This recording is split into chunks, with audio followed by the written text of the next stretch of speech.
आइए दोस्तों बात करते हैं देश और दुनिया में चल रहे इस वायरस के बीच अभी इस वक्त की ताजा क्या बिग ब्रेकिंग न्यूज और बुलेटिन निकल कर आ रहे हैं।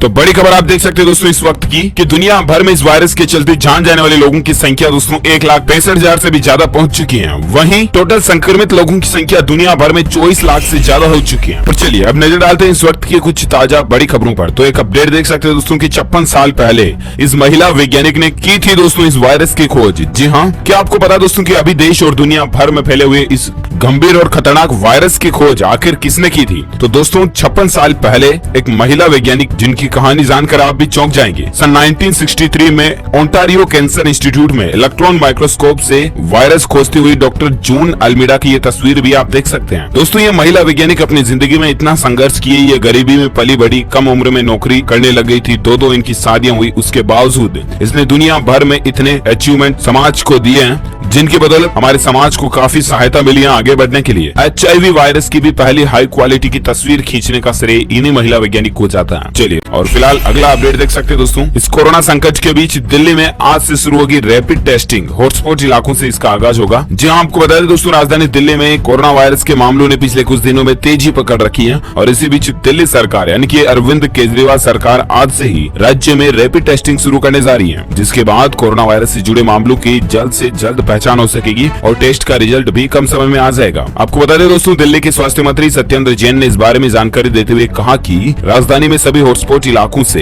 रैपिड टेस्टिंग शुरू होगी और इसके लिए केंद्र सरकार की ओर से जो निर्देश जारी किए गए हैं उन सभी का पालन किया जाएगा और बड़े स्तर पर टेस्टिंग की जाएगी। दिल्ली में करीब 80 इलाकों को संवेदनशील घोषित किया गया है। तो ये राजधानी दिल्ली में आज एक नई पहल शुरू होने जा रही है। साथ ही अगला अपडेट आ रहा है दोस्तों कि महाराष्ट्र में दोस्तों 4203 संक्रमित लोगों की संख्या पहुंच चुकी है। दिल्ली में यह आंकड़ा 2000 के पार पहुंच चुका है। राज्यवार अलग अलग जगहों के आंकड़ों की बात करें तो भी कुछ ज्यादा डिटेल्स आप स्क्रीन पर देख सकते हैं। महाराष्ट्र में 4203, दिल्ली में 2003 हो चुके हैं, गुजरात में 1743, राजस्थान में टोटल 1478, तमिलनाडु में 1477 और मध्य प्रदेश में 1407 मामले सामने आए हैं। उत्तर प्रदेश में दोस्तों 1084, तेलंगाना में 844, आंध्र प्रदेश में 646 और केरल में 402 लोग संक्रमित हैं। इसके अलावा दोस्तों कर्नाटक में भी इस वायरस के 390 मामले हो चुके हैं। जम्मू कश्मीर में 350, पश्चिम बंगाल में 339, हरियाणा में 233 और पंजाब में 219 मामले सामने हैं। ये राज्यों में अलग अलग आंकड़ों और डेटा का स्टेटस है। और साथ ही फिलहाल अगली बड़ी खबर आप देख सकते हैं कि आगरा समेत उत्तर प्रदेश के इन 19 जिलों को लॉकडाउन में छूट नहीं मिलेगी। देखिए पूरी लिस्ट। जी हाँ, आपको बता दें कि उत्तर प्रदेश के मुख्यमंत्री योगी आदित्यनाथ ने रविवार को वीडियो कॉन्फ्रेंसिंग के जरिए जिला अधिकारियों से बातचीत की और इस पर फैसला लिया कि किन जिलों को लॉकडाउन में रियायत दी जाएगी। तो ये फैसला आने के बाद उत्तर प्रदेश के इन 19 जिलों में लॉकडाउन में छूट नहीं है, जिनकी लिस्ट आप देख सकते हैं। आगरा, लखनऊ, नोएडा, गाजियाबाद, मेरठ, कानपुर, मुरादाबाद, वाराणसी, शामली, बागपत, बुलंदशहर, बस्ती, हापुड़, फिरोजाबाद, सहारनपुर, बिजनौर, रामपुर, अमरोहा, सीतापुर वगैरह वगैरह। इन इलाकों में लॉकडाउन में किसी भी तरह की ढील या छूट नहीं मिलेगी क्योंकि ये इलाके काफी ज्यादा गंभीर परिस्थितियों में चल रहे हैं। चलिए बात करें दोस्तों अगले अपडेट की तो देख पाओगे कि इस जानवर के खून से बन सकती है कोरोना की वैक्सीन। वैज्ञानिकों का इस तरह का दावा निकल कर आ रहा है। अच्छी खबर है, राहत देने वाली खबर है। जी हाँ, आपको बता दें जानवर से इंसान में फैलने वाले कोरोना वायरस का इलाज ढूंढने के लिए जहाँ एक तरफ दुनिया भर के वैज्ञानिक अलग अलग तरह के एक्सपेरिमेंट तो कर ही रहे हैं, लेकिन अब दोस्तों वैज्ञानिक जानवरों की ही मदद लेने की तैयारी में जुटे हैं। जी हाँ, आपको बता दें बेल्जियम के कुछ शोधकर्ताओं ने दावा किया है कि अमेरिका में पाई जाने वाली ऊंट की एक प्रजाति है जो लामा नाम से जानी जाती है, उसके खून से कोरोना वायरस की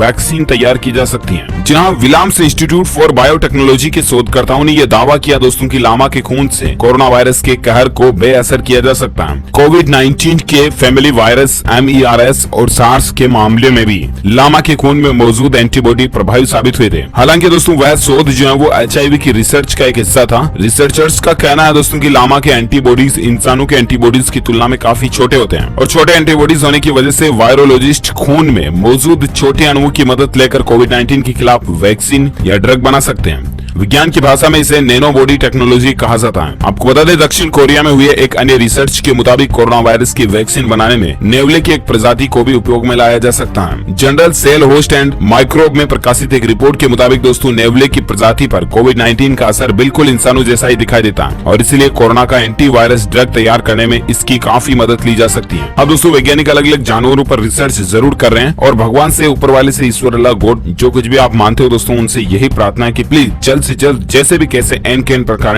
बस इस कोरोना वायरस की वैक्सीन, दवाई, टीका तैयार हो जाए ना, तो ये बहुत बेहतर होगा मानव जाति के लिए। हम सबकी ऊपर वाले से यही प्रार्थना है कि जल्द से जल्द वैज्ञानिकों को टीका मिल जाए। अब दोस्तों यहाँ पर अगर वैज्ञानिक जानवरों वगैरह का इस्तेमाल करके भी ऑफिशियली टीका रिलीज हो जाता है ना, तो WHO यानी कि वर्ल्ड हेल्थ ऑर्गेनाइजेशन की तरफ से जरूर ऑफिशियल प्रेस नोट जारी किया जाएगा। उस दरमियान हम आपको जरूर बता देंगे कि आज कोरोना की दवाई आ चुकी है, इसका ये नाम है, फला टिकड़ा पूछड़ा वगैरह सारी चीजें आपको क्लियरली कांच की तरह बताएंगे। तो इसके लिए आप हमसे जुड़े रहिएगा और इस चैनल को सब्सक्राइब करके बेल आइकन तो जरूर दबाई रखिएगा, ताकि कभी भी भविष्य में आने वाली काम की खबरों के न्यूज अपडेट्स आप कभी मिस नहीं कर पाएंगे। और हाँ दोस्तों, साथ ही इस वीडियो को आप लाइक भी जरूर कर देना, क्योंकि हमारी मेहनत का फल सिर्फ और सिर्फ आपके लाइक बटन को दबाना ही है। आप अगर लाइक दबाते हो तो हमें मोटिवेशन मिलता है, प्रेरणा मिलती है और आपके लिए अच्छी अच्छी काम की खबरें, एजुकेशनल न्यूज अपडेट्स लाने के लिए। और साथ ही दोस्तों अगला अपडेट देख सकते हैं कि कोरोना की लड़ाई में TI शहीद हो चुका। इंदौर में सीना चीर देने वाली इमोशनल डिस्टेंसिंग देखिए, कोरोना वीर का शव पत्नी के सामने, फिर भी दर्शन तस्वीर में। जी हाँ दोस्तों, बड़ी ही भावुक कर देने वाली खबर है हकीकत में। दरअसल दोस्तों कोरोना पॉजिटिव मरीजों की संख्या के लिहाज से रविवार को थोड़ी राहत मिली और संख्या साथ ही रही, मगर दुखद घटनाक्रम 4 मरीजों की मौत करा। इनमें जूनी इंदौर TI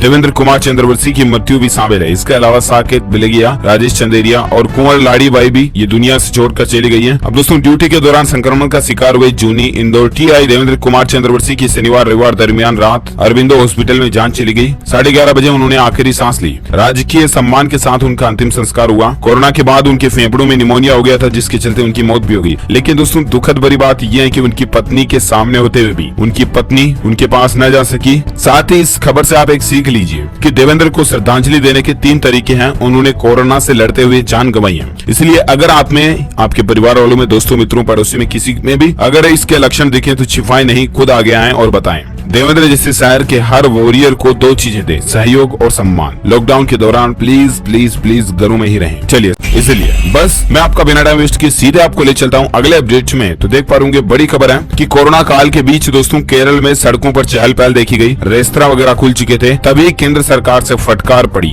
और कहा गया कि ये लॉकडाउन उल्लंघन है, ढील ना दे। जी हाँ, देखिए जरा दोस्तों, केंद्रीय गृह मंत्रालय ने केरल के शहरों में रेस्तरां खोलने, बस यात्रा की अनुमति देने और निगम के इलाकों में सूक्ष्म, लघु एवं मध्यम उद्योगों को खोलने के वहां की सरकार के फैसले पर कड़ी आपत्ति जताई है और कहा कि ये लॉकडाउन के दिशा निर्देशों को हल्का करने के बराबर है। गृह मंत्रालय ने केरल सरकार को लिखे पत्र में कहा कि राज्य सरकार ने 17 अप्रैल को बंद संबंधी उपायों के लिए संशोधित निर्देशों को प्रसारित किया, जिसमें उन गतिविधियों की इजाजत दी गई जो कि केंद्र द्वारा 15 अप्रैल को जारी संगठित संशोधित निर्देशों के तहत प्रतिबंधित हैं। तो ये कुछ मसला चल रहा है केरल में। साथ ही कोरोना को लेकर अगली बड़ी खबर देख पा रहे दोस्तों की उत्तर प्रदेश में कोरोना वायरस से मृत लोगों को दफन कराएगी कब्रिस्तान सेवा समिति। ये फैसला लिया गया। देख पा रहे आप, कोरोना वायरस के संक्रमण से देश के साथ प्रदेश में भी लोगों की मौत का सिलसिला जारी है। ऐसे में मुस्लिम मृतक के शव को दफनाने को लेकर लखनऊ में बीते दिनों काफी विवाद हुआ था। संक्रमित शव को दफनाने पर काफी विरोध को देखते हुए प्रदेश में कब्रिस्तान सेवा समिति का गठन किया गया और इसका हेल्पलाइन पैनल बनाने के साथ ही इस्लामिक सेंटर ऑफ इंडिया ने इसको लेकर एक नंबर भी जारी किया। चलिए, साथ ही अगली बड़ी खबर आप देख पा रहे कि कोविड-19 को लेकर पेरिस में नया खतरा। देखिए दोस्तों, पानी में कोरोना वायरस मिला। जी हाँ,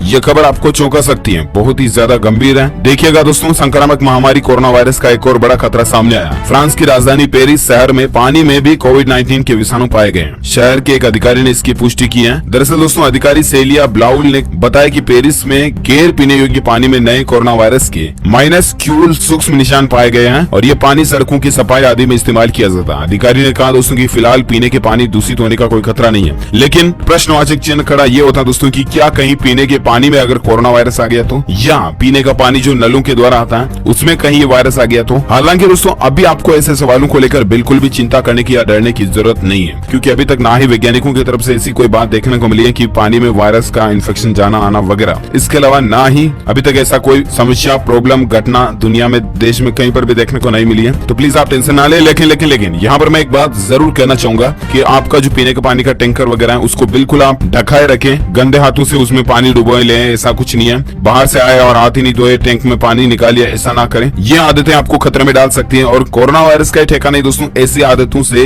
दूसरे कीटाणु, जीवाणु, बैक्टीरिया, वायरसेस वगैरह भी आपके टैंक में जा सकते हैं, ठीक है, जो कि पानी में सक्रिय रहने वाले हो तो क्या पता। ऐसे में आप प्लीज अपने पीने के पानी में बिना हाथ धोए कभी कुछ ऐसा ना करें जिससे कि आपका पीने का पानी दूषित हो जाए। घरों में जो टैंक भरा हुआ उसको नियमित रूप से साफ रखें, स्वच्छ रखें, धोएं धोएं अच्छे से, और घर से बाहर जब से भी आए तो तुरंत हाथ पैर मुंह को सब कुछ सैनिटाइजर से या कुछ नहीं तो साबुन से तो कम से कम धोएं ही धोएं। तो इन बातों का जरूर ध्यान रखें दोस्तों, सावधानी ही सुरक्षा है। साथ ही अगला अपडेट देख पा रहे कि पीएम मोदी ने कहा दोस्तों कि कोरोना जाति और धर्म नहीं देखता। तो अनुराग कश्यप ने यूं दिखाया रिएक्शन, ट्वीट का वायरल होना जायज ही है। दरअसल दोस्तों प्रधानमंत्री नरेंद्र मोदी जी ने कोरोना वायरस के कहर के बीच लोगों से कहा कि कोरोना जो है ना वो हमला करने के पहले धर्म, जाति, रंग, भाषा, सीमाएं नहीं देखता। उनकी इस बात को लेकर बॉलीवुड के मशहूर डायरेक्टर अनुराग कश्यप ने ट्वीट किया जो खूब वायरल हो रहा। अपने ट्वीट के जरिए अनुराग कश्यप ने पीएम मोदी के बयान पर रिएक्शन दिया कि कहा कि चलो कहा तो आपने। वहीं पीएम मोदी की बात करें तो उन्होंने अपनी सोशल मीडिया पोस्ट में कहा कि मुश्किल वक्त में हम सबको साथ मिलकर इस चुनौती से निपटने की जरूरत है। चलिए,